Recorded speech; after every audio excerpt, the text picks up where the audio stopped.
प्रिय विद्यार्थियों, आज हम कक्षा 11 हिंदी की पाठ्यपुस्तक अंतरा भाग 1 के गद्य खंड के अध्याय 5 में वर्णित जीवनी, जिसका शीर्षक है ज्योतिबा फुले की रचनाकार सुधा अरोड़ा का परिचय प्राप्त करने जा रहे हैं। सुधा अरोड़ा का जन्म सन 1948 ईस्वी में हुआ।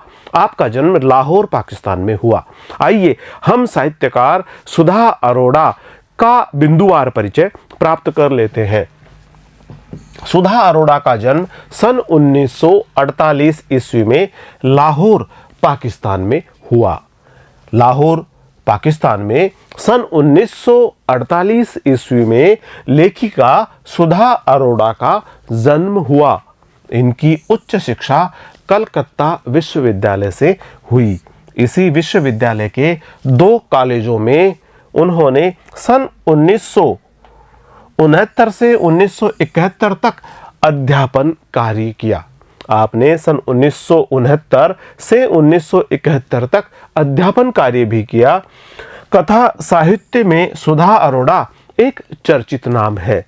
उनके कई कहानी संग्रह प्रकाशित है। आप द्वारा बहुत सारी कहानियों की रचना की गई है। आपकी बहुत सारी कहानियों के संग्रह प्रकाशित हो चुके हैं। प्रमुख रचनाएं, कहानी संग्रह। सुधा अरोड़ा की प्रमुख रचनाएं इस प्रकार से है। कहानी संग्रह बगैर तरासे हुए, युद्ध विराम, महानगर की भौतिकी, काला शुक्रवार, कांसे का गिलास, औरत की कहानी संपादित इत्यादि आप द्वारा रचित कहानी संग्रह में उल्लेखनीय है। आप द्वारा जो कहानी संग्रह है उनमें बगैर तरासे हुए, युद्ध विराम, महानगर की भौतिकी, काला शुक्रवार, कांसे का गिलास, औरत की कहानी संपादित आदि प्रमुख है। उनकी कहानियां लगभग सभी भारतीय भाषाओं के अतिरिक्त कई विदेशी भाषाओं में अनुदित है। उन्होंने भारतीय महिला कलाकारों के आत्मकथ्यों के 2 संकलन दहलीज को लांघते हुए और पंखों की उड़ान तैयार किए हैं। लेखन के स्तर पर पत्र पत्रिकाओं में भी बराबर उनकी सक्रियता बनी हुई है। जैसा कि आप कहानीकार हैं और साथ ही साथ आप विभिन्न प्रकार की रचनाएं करती रहती हैं, इस प्रकार लेखन के स्तर पर पत्र पत्रिकाओं में भी बराबर उनकी सक्रियता बनी हुई है।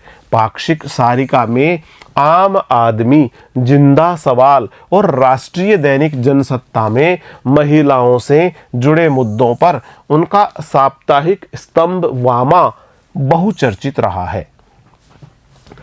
आम आदमी, जिंदा सवाल, ये पाक्षिक पत्रिका सारिका में, और राष्ट्रीय दैनिक जनसत्ता में महिलाओं से जुड़े मुद्दों पर उनका जो साप्ताहिक स्तंभ है वामा, ये बहुचर्चित रहा है।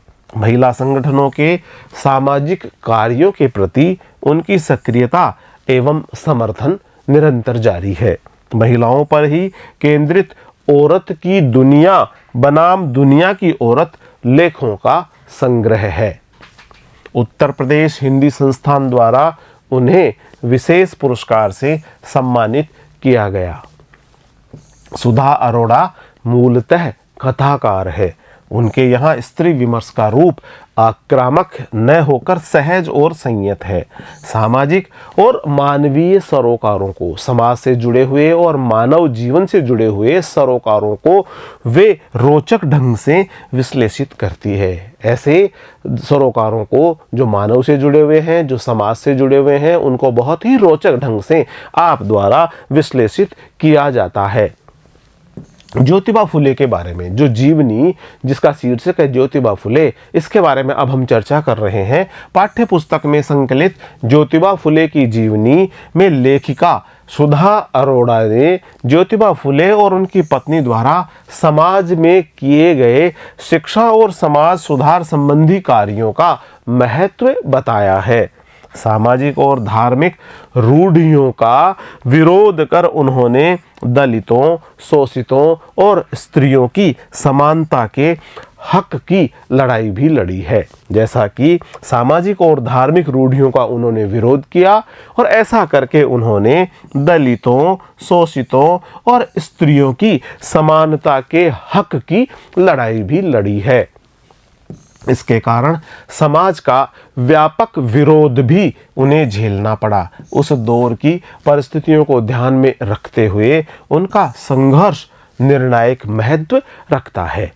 प्रिय विद्यार्थियों, आज हमने लेखिका सुधा अरोड़ा का परिचय प्राप्त किया है, इनके व्यक्तित्व और कृतित्व की जानकारी प्राप्त की है। अगले वीडियो में हम लेखिका सुधा अरोड़ा द्वारा रचित जीवनी, जिसका शीर्षक है ज्योतिबा फुले, से संबंधित वीडियो लेकर शीघ्र ही आपके समक्ष उपस्थित होंगे। तब तक बहुत बहुत नमस्कार।